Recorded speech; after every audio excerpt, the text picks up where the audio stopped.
Hey you two, welcome back to the 12 Days of Christmas and a happy Christmas Eve to you all. Today I'm talking about the 2019 film Shazam.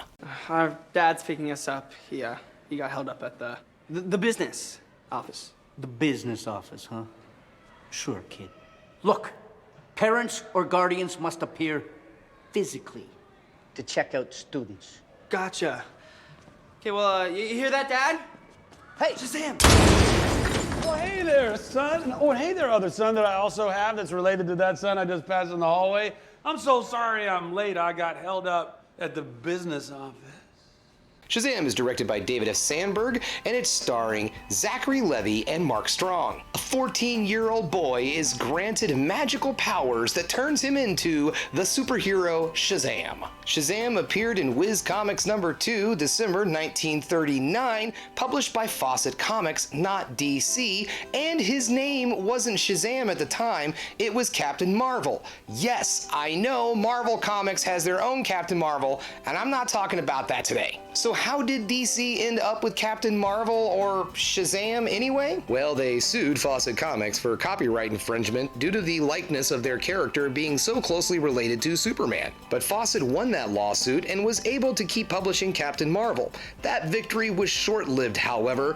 DC was allowed a retrial in 1951, and it just so happened at that time comic book sales were starting to, well, go down. Fawcett felt spending a bunch of money on court was a bad idea and settled with DC in 1953, paid DC a little bit of cash, and ended publishing Captain Marvel comics. Fast forward a little bit to the early 70s, and Superman comic book sales were slipping, and DC Comics needed something to get their readers back, so DC approached Fawcett, which was barely alive at the time, about publishing Captain Marvel comic books again.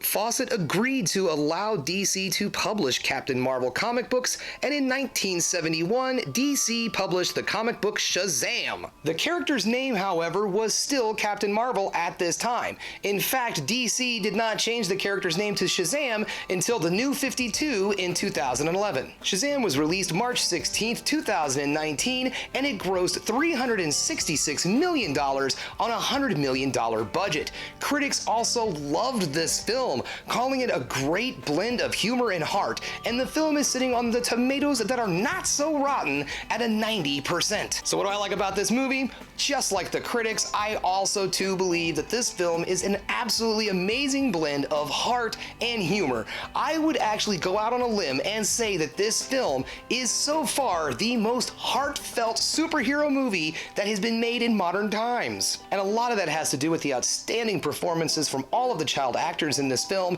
and of course Zachary Levi, who does a phenomenal job as the character Shazam. He plays the part just amazing. I mean, he has this wide-eyed innocence about him, and it really makes you believe that he truly is a 14-year-old boy that's just piloting a man body. Also, too, the reason this film is a Christmas movie is because, well, it happens at Christmas time, and it does kind of play into the storyline that this is all happening at Christmas, and it really gives the film even more of a very heartfelt family vibe to it. Because you see, at the core of this film, the entire meaning of this movie is that family doesn't necessarily have to do with blood. Family is exactly what we make of it. The people we choose to be around us, those that we love and care about the most, those are our family. It doesn't matter what blood we have, it just matters what feelings we have for each other. The good thing is they don't throw this in your face. This isn't something that's preachy or overdone in the film.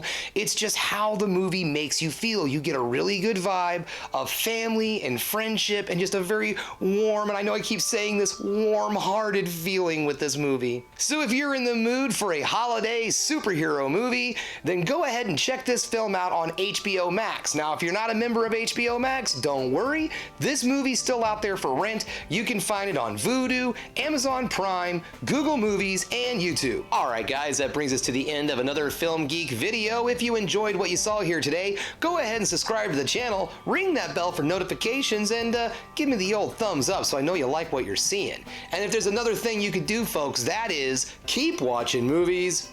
You know I'm gonna.